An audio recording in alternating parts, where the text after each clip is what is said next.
Sakit na nga yung mawalan ka ng kamag-anak na matay. Pagdating dito, makikita mo bangkay ng ibang tao at hindi yung mahal mo sa buhay.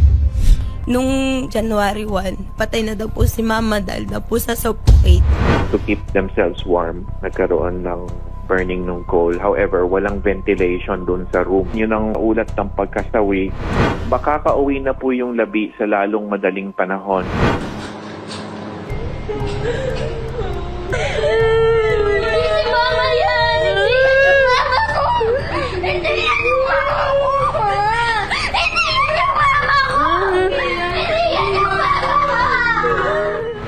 Why did it happen, Secretary? Nandito ang pamilya, si Tanya at saka si Angel. Humingi na ho akong pamahanin sa kanila. As the Secretary of Department of Migrant Workers, I take full responsibility.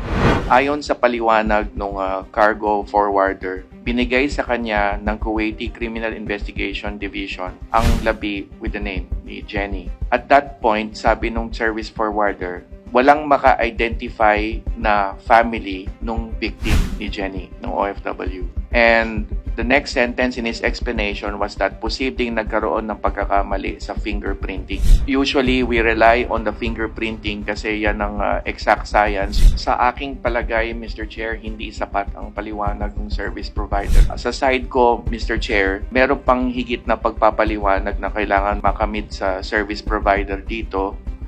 And we have also requested our embassy in Kuwait to seek an explanation, including a meeting with the Criminal Investigation Division of Kuwait, including the service provider, with a view to filing a claim for negligence and damages for the wrongful repatriation, Mr. Chair.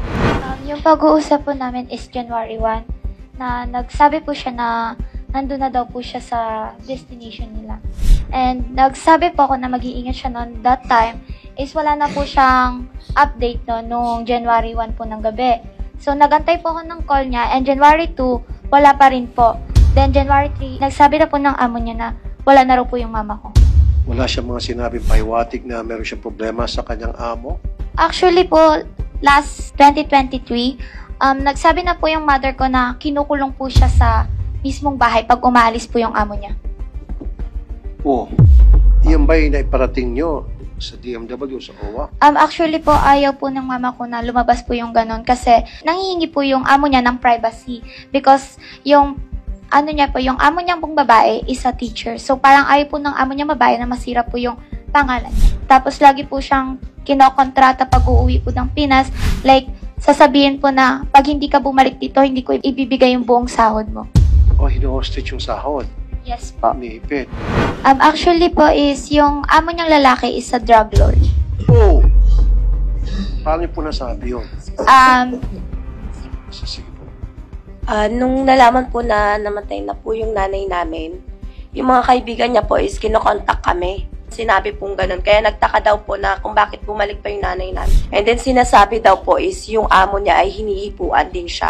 Kasi yung nanay namin ay hindi po siya nagsasabi sa amin. Kumbaga ayaw niyang iparamdam sa amin na nahihirapan siya doon. So, yung mga close friends niya po, doon niya po sinasabi yung nararamdaman niya doon. January 25 po, may call na po siya ng history sa pulis. Di ba po hindi naman po manghihingi ng tulong sa pulis kung walang kailangan. May history po siya ng call. Last January 25, 2020 po. Nakita po namin sa dati niyang cellphone na hawak po ng kapatid namin. Mr. Senator, ngayon ko lang po nadinig yung informasyon na gano'n at pwede po natin patignan. Okay, interesado ako. Why did she call the police? Is it because siya ay minamaltrato? Or because meron siyang gustong isumbong na illegal activity ng kanyang amo at nung malaman ng amo na tatawag-tawag ko sa police o kinulong at para palabasin na malinis yung krimen, walang foul play, binuksan yung stove at nilock sila doon at hindi sila makalabas.